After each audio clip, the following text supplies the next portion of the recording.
Assalamualaikum warahmatullahi wabarakatuh. Salam persaudaraan Sejahtera Jaya. Selamat sore, selamat bertemu kembali. Saya berada di kediaman rumah beliau, yaitu Kang Mas Catur tingkat 2, akan menggali pengalaman beliau untuk disampaikan kepada pemirsa ya dimanapun berada. Mungkin dari pengalaman beliau dapat menjadi inspirasi kita semua. Akan saya ajukan pertanyaan beberapa nanti.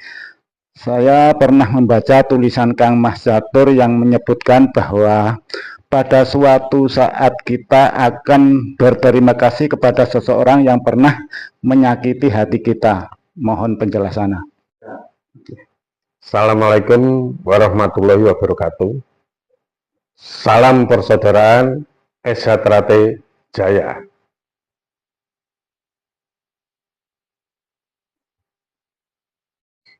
Terkait pertanyaan Mas Yakun, terdapat ungkapan bahwa pada suatu saat kita akan mengucapkan terima kasih pada orang yang pernah menyakiti hati kita. Penjabarannya menurut saya demikian. Apapun yang kita terima, yang kita alami, baik itu bersifat positif maupun negatif, jika kita mampu mengambil hikmahnya, mengambil makna yang terdalam, dan tidak kesusu memvonis sikap seseorang, maka pada saatnya kita akan berterima kasih pada orang yang pernah menyakiti hati kita. Kenapa demikian? Karena otomatis kita tidak akan, atau dengan kata lain kita akan bersikap lebih hati-hati, bersikap untuk meminimalisir membuat sakit, membuat orang menyakiti hati kita. Dan di balik itu ada makna. Bukankah kehati-hatian kita ini karena ada yang mengawasi? Bukankah teguran itu justru lebih menyelamatkan daripada sanjungan? Artinya, jika kita mampu mengkultivasi, menggeser konotasi negatif ke arah konotasi positif, maka justru dibalik hal-hal yang sebenarnya tidak menyenangkan itu pada nilai-nilai kehidupan yang luar biasa. Sering orang merasakan kekecewaan, kemarahan, keputusasaan, kegelisahan, kegalauan. Padahal kita berkembang sebagaimana yang telah disebutkan di alinea pertama Mukadimah Sejahtera bahwa semua akan berkembang menurut kodrat iramanya masing-masing. Tidak ada kemunduran itu. Ketika kita sudah berkembang menjadi jauh lebih baik, kita baru ingat ternyata salah satu motivator atau motivasi yang kita dapatkan justru karena adanya orang yang pernah menyakiti hati kita. Satu contoh di kalangan remaja, rata-rata remaja ketika ditinggal kekasihnya mangkel, sakit hati, kecewa. Padahal dalam perjalanannya justru dia punya peluang yang jauh lebih luas untuk mencari yang lebih baik, untuk mendapatkan yang lebih ideal. Nah, kalau kita mau mengkaji lebih dalam, sebenarnya sikap sejelek apapun seseorang kepada kita ini bukan apa-apa. Di Sejahtera diajarkan dengan satu ungkapan, sepiro gedene sengsara yen tinampa amung dadi coba. Jadi rasa sakit itu kalau diakui eksistensinya sebenarnya bukan apa-apa.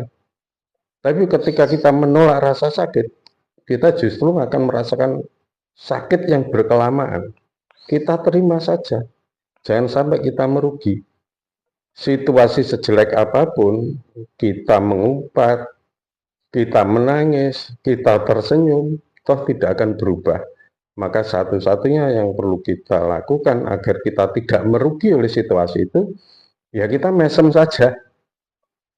Nah, pada saat kita sudah di posisi yang jauh lebih baik, kita baru ingat ternyata ada nilai-nilai motivasi yang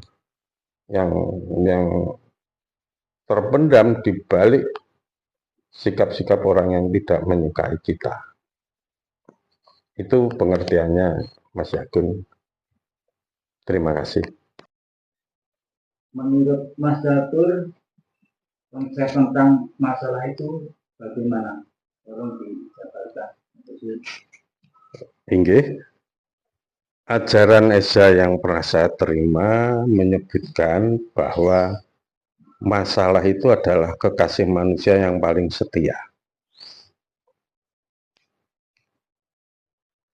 Banyak orang yang ketika mengalami masalah itu drop, panik, depresi, stres, bahkan bisa mencapai keputusasaan tingkat tinggi. Kenapa demikian? Karena melihat masalah itu dari sisi musibah, dari aspek musibah. Tapi coba kalau kita melihat masalah itu dari aspek hikmah, justru kita diuntungkan dengan beberapa masalah yang menghampiri kita sepanjang bukan kita yang bikin masalah. Masalah, risiko menghadapi masalah yang paling berat itu adalah maut. Padahal Jalan Setrate disebutkan salah satu watak pendekar Setrate itu adalah pemberani tidak takut mati. Artinya, risiko terberat pun jika harus dihadapi, kita tidak bisa menolak. Apalagi jika risiko-risiko itu di bawah, stratanya di bawah yang paling berat, di bawah maut. Bahkan kalau kita mengkaji lebih dalam, mestinya kita ingat bahwa masalah itu adalah tanda kehidupan.